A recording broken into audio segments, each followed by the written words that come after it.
The shopkeeper tried to flirt with the woman, but in the process, the gun went off accidentally, killing him. She herself was cut by some ornaments. If the police found out, she wouldn't be able to explain herself, so she decided to hide the shopkeeper's body in the cupboard. The young couple, traveling together, came to the bar, but when they didn't see the shopkeeper, they thought nothing of it. After fixing the car, the three of them left the inn. On the way, the woman's wound began to hurt badly, so she asked the girl to pull over. She said she was on her period and needed to buy something at the pharmacy. The couple, still arguing, continued driving off. When the woman came out, she realized they had left her behind. After the boy dropped the girl off at her house, he was driving home when he suddenly saw the woman driving past him, heading towards the girl's house. He felt something was off and secretly followed her. By nightfall, the woman saw the girl go home, and that was when she planned to act. After the woman walked away, the boy sneaked into her car and found a diary. When he flipped it open, he was shocked. The person mentioned in the book was the professor they had accidentally killed before, and the woman was the professor's girlfriend. Rena! Yo! Get the fuck off my bed, you're gonna break it! Josephine immediately shouted at him, an act considered a provocation. Rena instantly realized the consequences. At that night's party, she became the only one excluded, a poor soul left out. After everyone else had left, feeling hurt and humiliated, Rena developed a sense of revenge. She took Josephine's diary and called everyone whose name was written inside, spreading the most vicious rumors she could think of, fabricating all sorts of dirty details about Josephine. How'd you get this number? Josephine Bell gave it to me. Yeah, you know she's got AIDS. So do you want to go out with me? As soon as she hung up the phone, Josephine met with her boyfriend. The rumors quickly made their way to Josephine's ears. While Rena was still having dinner with her family, she suddenly received a phone call from Josephine. Hearing the polite and friendly invitation, Rena didn't hesitate and rushed out of the house. Once she left, she never returned. When Rena arrived at the party, she immediately felt that something was wrong. She soon noticed a group of thugs approaching. She turned to run, and they chased after her. Not long after, she was out of breath. In her panic, she spotted a phone booth by the bridge. She called her uncle's house, but after only saying a few words, the group of thugs caught up with her, and she was dragged out of the phone booth. Heard you got AIDS. What? Apparently, tits are faked. Yeah, and I heard you had like 3 abortions. Shut up. Who said that? I don't know. Name's like Tina or something. She spread the most malicious rumors about Josephine. However, Josephine, after meeting with her boyfriend, soon found out about it. While Rena was having dinner with her family, she suddenly received a phone call from Josephine, inviting her to hang out. Rena didn't hesitate and rushed out of the house. Once she left, she never returned. The next day, the police recovered her underwear from the water, but found no body. The police reviewed the surveillance footage from that night. Rena was taken by 5 people under the bridge, but not long after, 6 more classmates showed up. All the classmates ran up, but Rena was nowhere to be seen. After a while, Rena staggered back up the bridge, alone, and then disappeared without a trace. Meanwhile, Josephine was the inspiration for the character Rebecca in a writer's novel. She wanted to uncover the truth behind Rena's disappearance, so she bailed Josephine out. Soon after, the 3 of them drove to the bridge. In revenge for Rena's slander, she quietly followed Rena up to the bridge. Proudly, Josephine boasted that when Rena was holding the railing to steady herself, she suddenly reached out and pushed her off. This was the reason behind the rumors that the body was floating in the canyon. Meanwhile, a group of tourists were sightseeing on a picturesque island when they discovered a body by the shore. It was the missing Rena. Soon, the news on TV reported the discovery of Rena's body, and surprisingly, Josephine seemed utterly shocked. She's dead.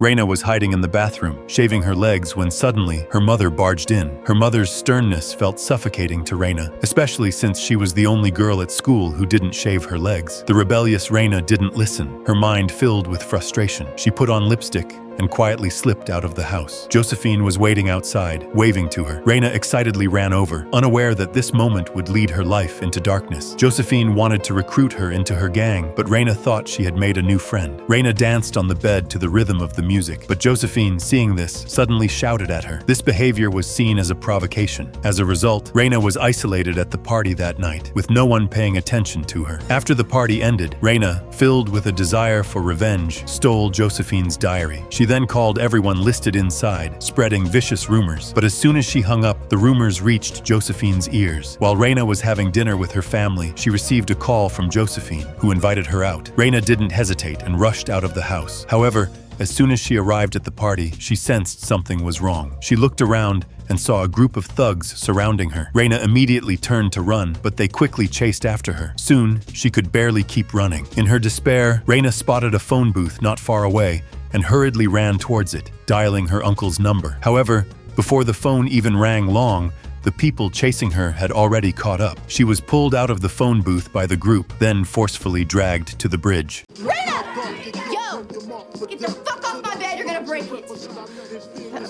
This behavior was seen as a provocation. Reina immediately realized the consequences, and at the party that evening, she became the only one excluded. In an attempt to gain her parents' approval for her new friends, Reina invited her classmates over to her house. To her surprise, as soon as they stepped inside, the atmosphere became awkward. Whether or not to take off their shoes seemed like the first test of cultural compromise. This uncomfortable standoff was eventually resolved through mutual concessions. However, beneath the adults' polite conversations, there was an underlying chain of racial prejudice. As soon as Josephine entered the living room, she gave Kelly a subtle glance and then suggested that Reina show everyone around the house. Josephine was surprised to discover that the bedrooms didn't have doors, and when she opened the walk-in closet, the sparkling jewelry and clothes left her and Kelly in awe. The gold earrings on the vanity, in particular, made them both immediately consider trying them on. Just as Josephine was about to try on the earrings, Reina's mother suddenly appeared behind them. Startled, Josephine dropped the earrings. The mother carefully picked them up and explained that they were a family heirloom, and they would one day be part of Reina's dowry. Josephine was filled with jealousy, and her gaze then shifted to the vibrant clothes nearby. She casually picked one out for Kelly to try, and the mother, unable to say no, allowed the girls to wear whatever clothes they liked. The mother forced her daughter to eat lipstick, even making her swallow it. She said that women who wore that brand of lipstick were all prostitutes. At school, the daughter was constantly bullied by her classmates, but her way of getting revenge was always unique, which led to her being expelled from school. To continue her education, she found a job at university, pretending to be a student to attend classes. However, she was deeply captivated by the way the teacher taught, but she was eventually caught and exposed as a fake student. The teacher told her that if she wanted to attend classes for free, she'd have to join him for drinks. The woman agreed, and the teacher took her to his home. Though nervous, she followed him inside. As soon as they entered the room, the man drew the curtains, and after drinking, he gave her some money when she was leaving, telling her that he might fall in love with her. Looking at the cash in her hand, she smiled. After spending a long time together, she fell in love with the man.